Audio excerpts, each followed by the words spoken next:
ಕೊಡಿಕೊಪ್ಪದ ಹುಚ್ಚಿರಪ್ಪಜ್ಜನ ರಥೋತ್ಸವ.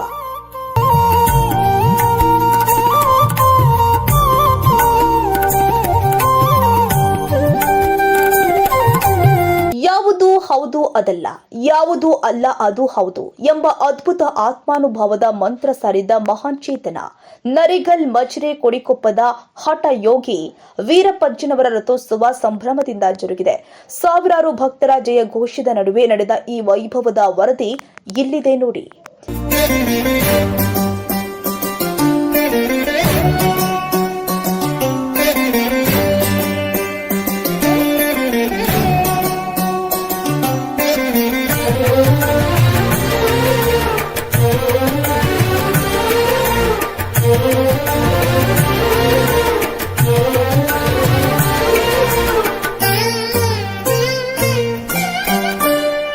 ಗದಗ ಜಿಲ್ಲೆಯ ನರಿಗಲ್ ಸಮೀಪದ ಕೊಡಿಕೊಪ್ಪ ಗ್ರಾಮದಲ್ಲಿ ಬುಧವಾರ ಸಂಜೆ ಭಕ್ತಿ ಪರಾಕಾಷ್ಠೆ ಮೆರೆಯಿತು.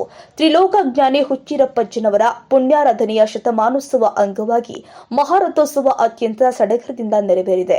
ಬೆಳಗ್ಗೆಯಿಂದಲೇ ವಿಶೇಷ ಪೂಜಾ ಕೈಂಕರ್ಯಗಳು ಜರುಗಿದ್ವು. ಪಟ್ಟಣದ ಸಂಕನಗೌಡ್ರ ಮನೆಯಿಂದ ತೇರಿನ ಕಳಸ ಹಾಗೂ ಯಲಬುರ್ಗಾದ ಸಿದ್ರೇಕೊಪ್ಪ ಗ್ರಾಮದಿಂದ ಬಂದ ಹಗ್ಗದೊಂದಿಗೆ ರಥವನ್ನ ಅತ್ಯಾಕರ್ಷವಾಗಿ ಶೃಂಗರಿಸಲಾಗಿತ್ತು. ಸಂಜೆ 6 ಗಂಟೆಯ ಸುಮಾರಿಗೆ ಭಕ್ತ ಸಾಗರದ ನಡುವೆ ರಥೋತ್ಸವಕ್ಕೆ ಚಾಲನೆ ಕೊಡಲಾಗಿದೆ. ಹಠ ಯೋಗಿ ವೀರಪ್ಪಜ್ಜನಿಗೆ ಜೈ, ಹುಚ್ಚಿರಪ್ಪಜ್ಜಗೆ ಜೈ ಎಂಬ ಘೋಷಣೆಗಳು ಮುಗಿಲು ಮುಟ್ಟಿದ್ವು. ಮಠದಿಂದ ಪಾದಗಟ್ಟಿಯ ತನಕ ಸಾಗಿದ ರಥಕ್ಕೆ ಭಕ್ತರು ಉತ್ತತ್ತಿ, ಬಾಳೆಹಣ್ಣು ಸಮರ್ಪಿಸಿ ತಮ್ಮ ಭಕ್ತಿ ಸಮರ್ಪಿಸಿದ್ರು. ಈ ಬಾರಿಯ ರಥೋತ್ಸವಕ್ಕೆ ವಿಶೇಷ ಕಳೆ ತಂದಿದ್ದು ಜಾನಪದ ಕಲಾ ತಂಡಗಳು. ಭಜನೆ, ಜಾಂಜಿಮೇಳ, ಡೊಳ್ಳು ಕುಣಿತ, ಕರಡಿ ಮಜಲು ಹಾಗೂ ನಂದಿಕೋಲು ಕುಣಿತಗಳು ನೆರೆದಿದ್ದ ಭಕ್ತರ ಮನೆಗೆದ್ದಿದ್ದಾವೆ. ಗ್ರಾಮದ ರಸ್ತೆಗಳೆಲ್ಲ ರಂಗೋಲಿಯಿಂದ ಕಂಗೊಳಿಸ್ತಾ ಇದ್ದು ಇಡೀ ಕೊಡಿಕೊಪ್ಪ ಹಬ್ಬದ ವಾತಾವರಣದಲ್ಲಿ ಮಿಂದೆದ್ದಿತ್ತು. ಗದಗ, ಗಜೇಂದ್ರಗಡ, ರೋಣ, ಅಣ್ಣಿಗೇರಿ ಸೇರಿ ಕೊಪ್ಪಳ ಜಿಲ್ಲೆಯ ಯಲಬುರ್ಗಾ ಭಾಗದ ಸಾವಿರಾರು ಭಕ್ತರು ಟ್ರ್ಯಾಕ್ಟರ್ ಹಾಗೂ ಎತ್ತಿನ ಬಂಡಿಯಲ್ಲಿ ಆಗಮಿಸಿ ವೀರಪ್ಪಜ್ಜನ ದರ್ಶನ ಪಡೆದು ಹರಕೆ ತೀರಿಸಿದ್ರು. ಶತಮಾನೋತ್ಸವ ಈ ಸಂಭ್ರಮ ಈ ಭಾಗದ ಜನರಲ್ಲಿ ಹೊಸ ಚೈತನ್ಯ ಮೂಡಿಸಿದೆ.